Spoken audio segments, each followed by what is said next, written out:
Ladies and gentlemen, good evening. Raila Odinga yesterday held a major political rally in Kisii. That rally shocked Kenya Kwanza because nobody had anticipated that the Kisii region were going to receive Raila Odinga the way they did. Today, Raila Odinga led the entire Azimio brigades to a massive rally in Kisumu. That rally in Kisumu has sent Kenya Kwanza into panic. In this video, I want us to look at the rally in Kisumu, do a critical analysis of that political rally. Before we do that, in case you're watching this channel for the first time, please take a second or two, click that subscribe button so that next time we produce a video like this, YouTube will automatically notify you. And to the subscribers, I want to continue thanking you guys for your continued support, because without that support, this channel cannot be where it is. And I want to ask you for this particular favor today alone. Please give the video thumbs up. And I want to thank Eliud Njau. I received your pampers, and also John Makori from Kisii. John actually came all the way from Kisii, and he came up to this studio and he delivered it personally. I want to thank you, man, for that kind of love. Now, let us get into the main issue. Critical analysis of Raila Odinga's rally in Kisumu. Yesterday, I did a comprehensive analysis of Raila Odinga's rally in Kisii. And I tried comparing them a bit, and the format were different. In Kisii, the format was that Raila Odinga landed somewhere, then he addressed roadside rally in Keroka, then Kiumbu, then went straight to Kisii Stadium. Today's rally, Raila Odinga first of all met with the leaders from Nyanza, and then elders. Then from there later, the convoy headed straight to where the rally was taking place.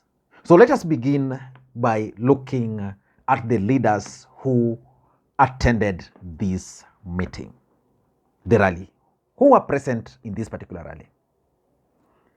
There was the presence of Stephen Kalonzo Musyoka, and just like I explained yesterday, Kalonzo Musyoka is keen on succeeding Raila Odinga.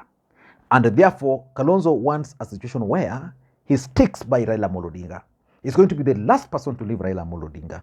Kalonzo Musyoka believes that should Raila Odinga agree to support him, he must be seen by his supporters to be someone who is capable. So Kalonzo Musyoka's presence was expected. Of course, it also gave him the platform to address the people of Kisumu. Martha Karua was also present. For those who remember, Martha Karua was Raila Odinga's running mate in the last election.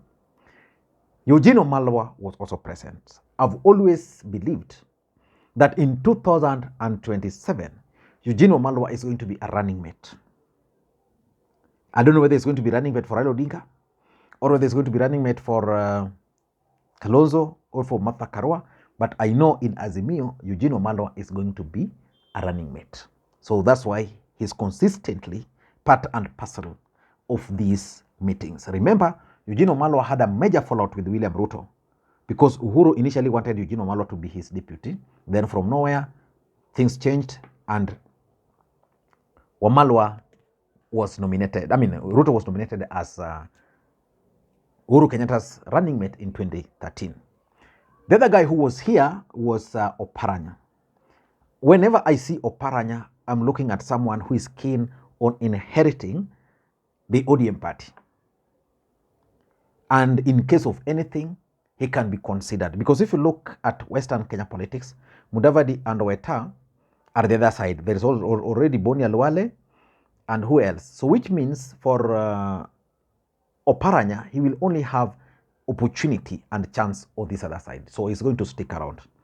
Then there was the presence of Wajakoya. Remember yesterday in Kisii, most people were asking for Wajakoya. Today he availed himself in Kisumu. And personally, I tend to think that there's a specific role which Wajakoya is playing in Raila Odinga's scheme of things. I'm still figuring out, but that is something which we'll need to look at.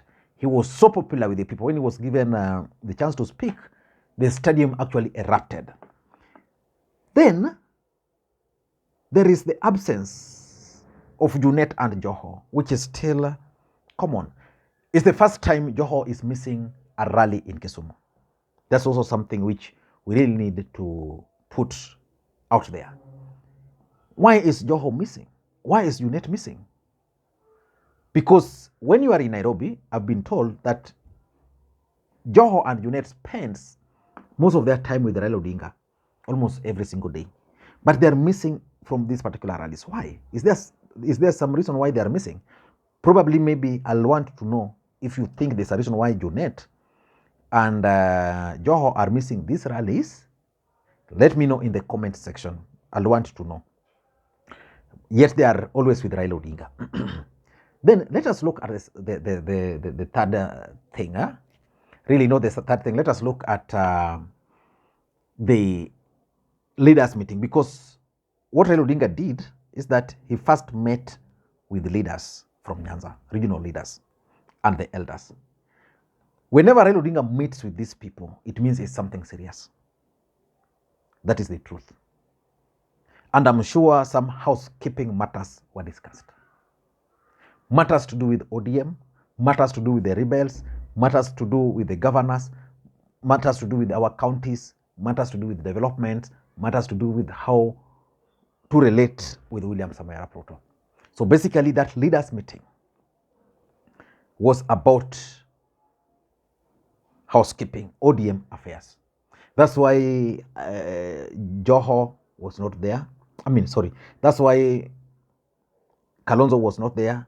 That's why Wajakoa was not in that meeting. That's why Martha Karua was also not in the leaders meeting. It was purely a Nyanza affair, Luo Nyanza affair. So those who are in that meeting probably will let us know what was discussed. But from what I'm gathering, there is a resolution which they passed. I'm just reading from Walter Owino, who was one of the MPs who attended William Ruto's meeting and came back. He's saying that attended the Nyanza region elders and political leaders meeting held by Azimio and ODM party leader Raila Odinga at Kisumu City, which resolved as follows. So this meeting, they made several resolutions. I just want to read three which are important. That first, we want to acknowledge that no leader worth his salt can ever forget or ignore the contribution that this city and this region has made to our national greatness and progress on all fronts. So basically, they're just reminding Kenyans that Nyanza cannot be ignored. So if someone thinks that because they're in opposition, you can ignore them, a message is being delivered there. And number two, they're also saying we also want to acknowledge that in this region, we do not imitate. We strive to be a model to others. So basically, there is some element there of that this region, we don't imitate, we don't copy things. Yeah, we do things our way. So basically, nobody's going to Bogoge. Then he's saying here, number three, here, we do not shy away from wars that matter. So basically, it means that they were rallying the community in this particular war. And according to them, the war matters. And lastly, is that but we have fears now, and that is the reason we are gathering here. So they have the fear that the Kenya Kwanza government, is actually trying to erode the gains which have been made. So that one is as far as the leaders meeting were concerned. And remember, after that leaders meeting is when they went straight to the stadium. The other important thing which we can talk about is basically the reception. How was the reception? Massive. It was even better than the Kisii reception. You know, basically it means that Raila Odinga stamped his authority in Nyanza, because at some point people had thought that Raila Odinga was losing his mojo in Nyanza. And I keep on telling people, and that's why I might not have the authority to advise Tom Ojienda, because he's someone I had thought would easily win the gubernatorial seat in Kisumu. The truth of the matter is that he cannot do that without ODM. First of all, Nyakach took a few. Kano had support. Again, Nyong'o still defeated Rangoma. There is the truth is Raila Odinga has now stamped his authority in Nyanza politics using this particular rally. Yesterday were from Kisii, they branched in Oyugis. Again, the rally was massive. I'm told they're heading to Nyeri. Let's wait and see. But I think Raila Odinga used this opportunity to actually stamp his authority. The other important thing which most people are not noticing is that when Raila Odinga was in Kisii, we had the governor for Migori was there, Simba Arati was also there, Orengo was also there. Then today in Nyanza, while Raila Odinga was in Nyanza today, there was the governor for Kisumu, the governor for Homa Bay, the governor for Migori, the governor for Siaya. So all the Luo governors were present. The message which is being sent out is simple.